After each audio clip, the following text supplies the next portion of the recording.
Hello, everyone, and I hope you all are doing well. Welcome to another fantasy match preview. This is going to be for the game between Australia and England. Game's going to be played at Sydney, but you keep in mind that you join us on the Fantasy Crick Pro Twitter and Telegram channels for the final teams.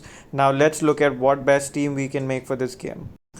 So, like I mentioned, the game is going to be played at Sydney, where the square boundaries are pretty short, while the straight boundaries are much longer.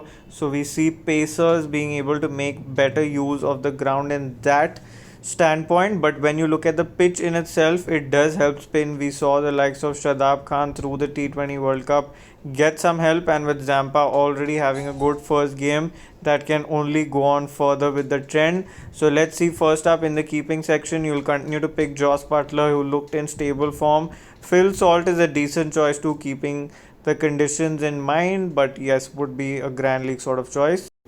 Then we look at the batting section. Here David Warner, Steve Smith and David Malan, all three picked themselves. All three were in really good form and not the kind of guys who take high risk at the start of their innings, so can be good for you from the fantasy standpoint. Jason Roy's form continued to be questionable, so did Manas Labuschagne, so they purely become Grand League picks for you. Travis Head was good in the game, but I felt like he did take quite a few chances, and that does not really come off every game, so we'll try and take all rounders and bowlers who get more than one chance in the game.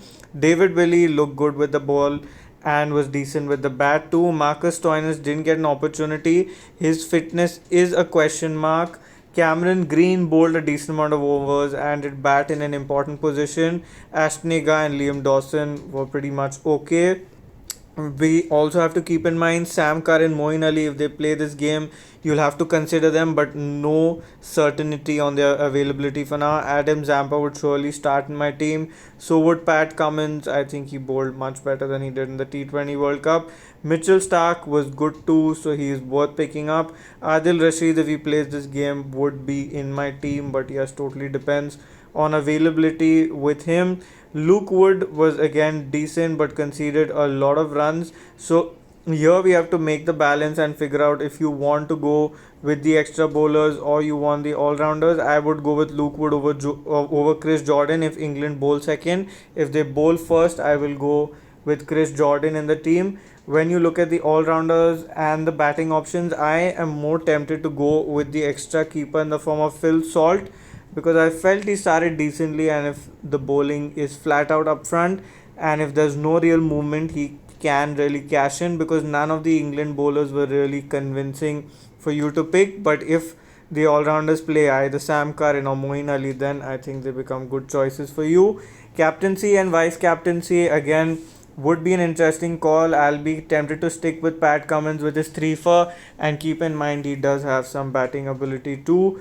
Vice captaincy, I think Joss Butler, because he's going to bat in the middle order against spinners, and I think he's pretty good at doing that.